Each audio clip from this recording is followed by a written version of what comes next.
Biblia nagasuling sa Genesis chapter 2 verse versikulo 18 hasta sa 25.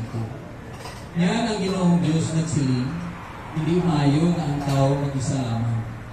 Himuan ko siya sing kabulig nga bagay git sa iya. Gani gikan sa duta, ginhimo sa Ginoong Diyos ang tag sa kasapat sa malatagon, pagantag sa kapispis sa kahanginan. Pagindala sila sa tao sa pagtanaw kung ano ang itawag niya sa iya. Kabisan ano ang pagtawag sa tao sa tagsa-tagsa katinuga mabuhi, amo ina ang iya ngalan.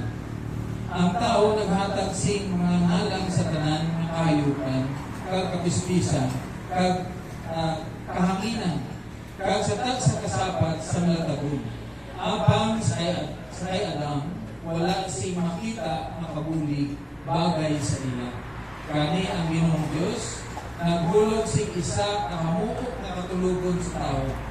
Kag sang nakatulog siya, gibuhaan sang isa sang iya nga gusok, kag ginpapali ang iya nga unod sa iya loob. Kag ang gusok na ginkuha sa Ginoong Diyos sa lalaki, ginhimo niya nga babae. Kag gindala siya sa lalaki, ukot nila sa lalaki. Akon katulanan kapunod sa akon mo. Tawgon siya nga babae, bagod na sa lalaki ginkuha siya. Busa, bayaan sa lalaki ang iya amay, kag ang iya iloy, kag maghayusa sa isa, sa iya asawa, kag mangin isa sila kaunod. Kag ubo sila nga duha ang lalaki kag ang iya asawa, kag wala sila mahuya. Kabayan nga ginugit, pagpapaayo sa silinga. Okay, sarap, hindi lang ako po. Pagpapamalik ako ng tinubog pa rin. Yeah. So, mga kabiyanan, may explain na kita na kamay, nahalungod sa ginagawa natin na pag-asawahay in biblical way. Alam mo na ako na nag-aasawahay na wala na nila kabase sa Bible. Pero ang Biblia natin, una-una, ang naghimo sa pag-asawahay. Kag first date na natabo sa kalibutan, ang una man ang kasal. Wala si Adan, kag si Eva sang ginikanan, pero ginkasal sila. Ginkasal sila. Kag ang pagkasal sa ila, para ini sa palaguron, para sa akong subong. Paano sila ginkasal?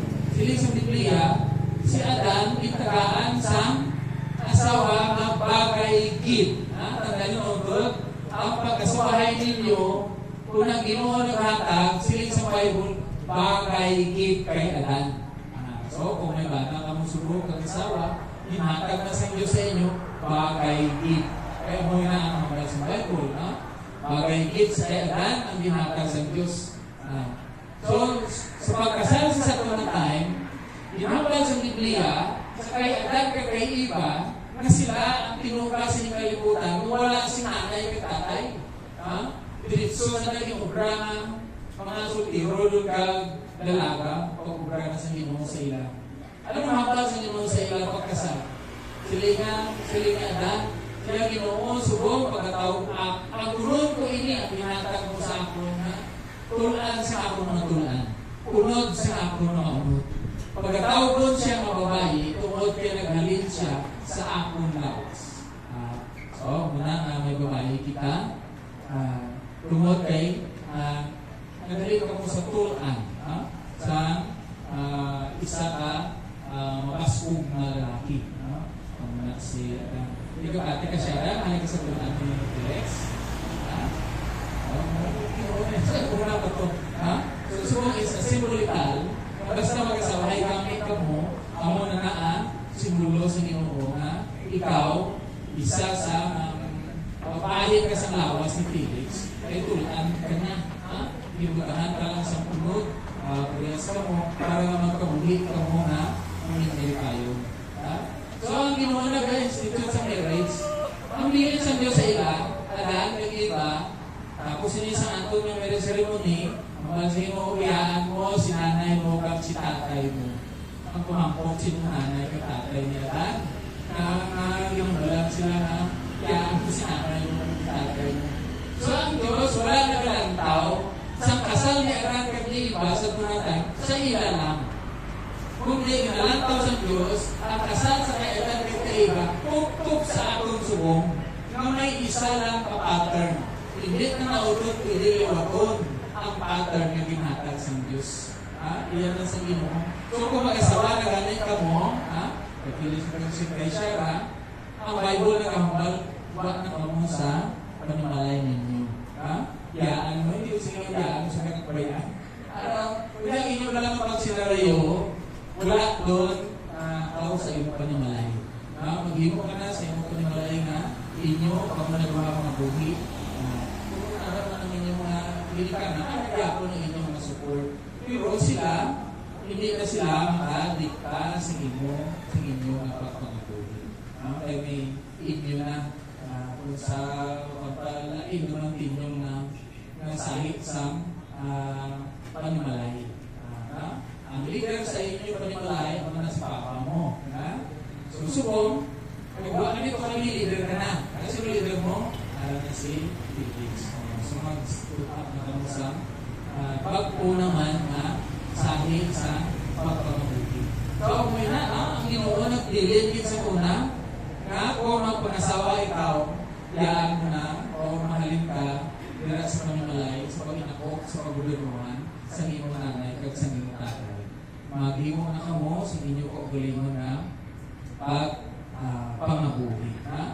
So, ako ini, nakakampan si Peter sa ato, 1 Peter chapter 4, verse 8, ang sinig sa Bible, kagalabaw sa tanan, pag-iukumaanay ka mo, simugot, sa inyo tagipusoon, kagulmay, pag-iukuma ka sa inyo, isip ka tao, makapatawad kagi sa iyo bisan madamo ang iyanahin mo na sala.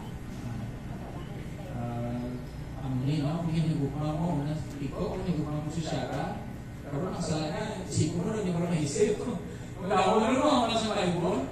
Talaga mo pa sa iyo patawad. Magdamo na gid, sa Bible, magdamo na gid sa kaya mo patawad. Okay, ginamahal ni Peter, kung ginahigukma mo siya, isang nagtao ka ang iyan na sila, kaya mo siya patawarin. Sabi mo na siya na, kung maging mo ang ilang mo nang kasala si Felix, sarangan mo ang patawaron? Sabi sige mo, ano na instruction sa Diyos, kung magigugma ikaw sa isang katao, hugot sa imo tagipusoon. Pag-iwag magbasa, bisan pa may mag-apo na siya na himog na sala, sarang mo patawaron. 1 Peter chapter 4 verse 8. Ako na ang ay kasi mo sa mag-asawa. Kung wala kayo mag-asawa, kayo hindi sa tawad. Mag-divorce na kayo niya magtawad. O, nasa mo, hindi ko ginang matawad. Kung ito, labag mo na sa subo sa Diyos. Kung ang sala sa baka mo, hindi ko matawad. Hindi pa ako matawad ng ilan mo tawad. Wala ka relasyon ko. So, ako na na. Yung mga pag-ibig, so kanya kasulatan sa may 1 Corinthians chapter 13, verse 13, chapter sa mga sa Bible. May tatlo kabutang na makita natin sa Gugman, sa 1 Corinthians chapter 13. Una ka na makita natin sa nagapalayon ang aton mga pagkabuhi. Una, makita ka na ang pagsali. Ang pagturo. So, sa mag-isawa